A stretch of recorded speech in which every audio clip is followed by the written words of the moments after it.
performing a lot of testing, I have improved all of these modules and updated the building instructions as well. And in this video, I'm going to show you just what those updates are. First of all, every module with a track, so the straight, idler and motorized modules, the corner modules, idler and motorized, as well as Bigtime Price. These modules have been updated so that when you push them together and pull them from each other, you do not push the axles in and out of the modules. In other words, you can always click them together like this and take them from each other without having to worry about an axle that gets pulled out. The corner modules have a couple of additional updates.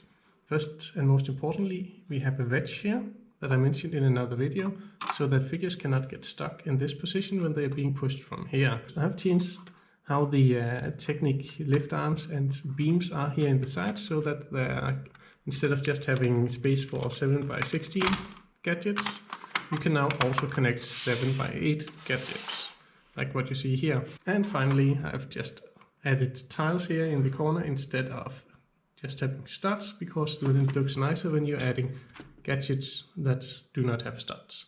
The module Bigtime Price has been updated as well. Now it still works as before in that you are running it, and then once a guest comes, he starts moving.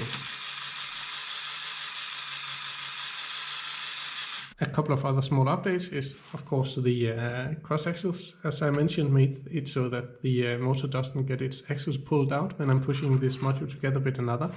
And I changed the font, so it has B, T and F in camel case in order to be the same kind of font as in the other modules I have. And finally, this table here, which is spinning around in this module, because why not? Well, it is now in the new style that you saw in Mr. Wally Ice's. There is a new version of the 16x16 gadget. It is the one here with tiles and flowers, and you saw that I used it when I was presenting the Mr. Wally Ice's module in order to clear up the back so it looked nice and clean. Not so much else to talk about with this module, it's super simple. Then we have the battery gadgets.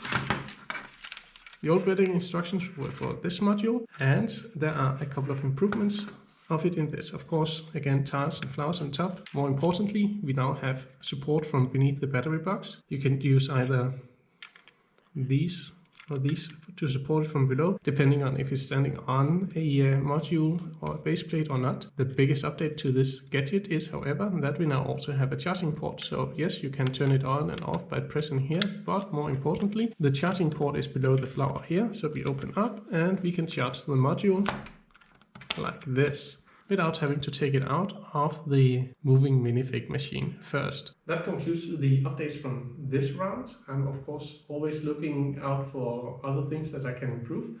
And should this video receive 1000 views, then I'll make building instructions for the outhouse. So this 7x8 gadget, which is the outhouse from Theme Park, why not?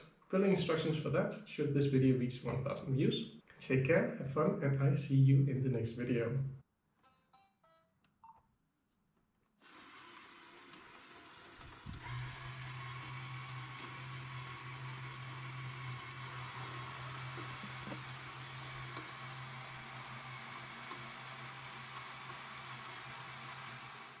And pull them from each other again.